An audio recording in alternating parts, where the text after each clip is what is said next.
Ассалаумағалейкум, қайырлы таң барлықтарыңызға. Қазір Талғар қаласына бара жатырмын. Талғар қаласындағы қалаға жатады да. Сояқта сотқа бара жатырмын. Қолым босамай кетті. Әдеттің тойы болды көчектің. Соған байланысты бара алмай қалдым. Енді қазір барып білетін болам, ары қарай қалай не болып жатыр, неге маған ондай SMS келді. Жаман хабар деген сияқты. Сол салып отыратын болам жалғасын.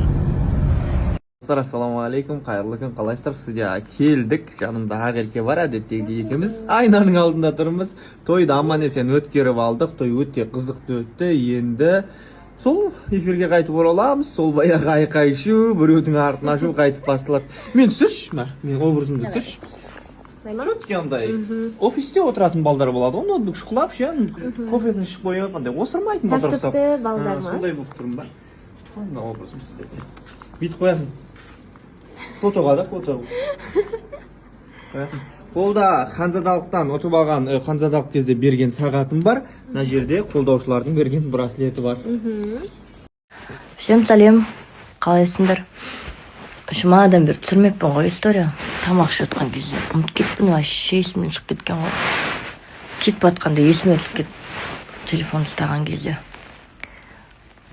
Сөйтіп түсірдім, хабар алып, тамақ ішіп жұмысқа кетті. Апам келіп, әбет беріп алдырық.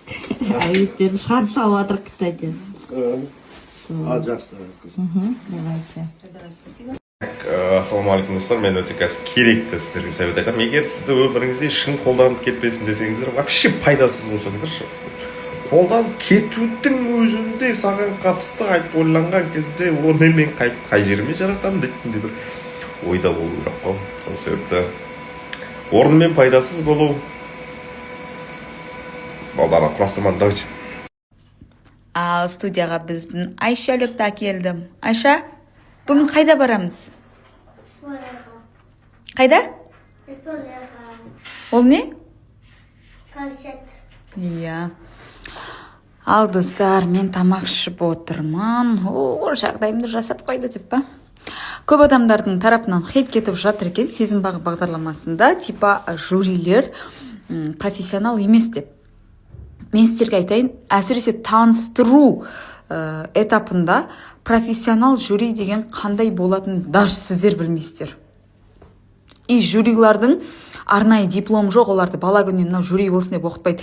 Біз пікірімізді нақ, шынайы айтатын адамдар болғаннан кейін, тем более осы маусымда қыздарды мүлдем танымағаннан кейін бізді шақырды, яғни ешкімге жақтасып кету жоқ болады. Сол себепті, пожалуйста, сопротивление жасамай, көніңіздерші, біз шынайы баға беріп жатырмыз деп ойлаймыз.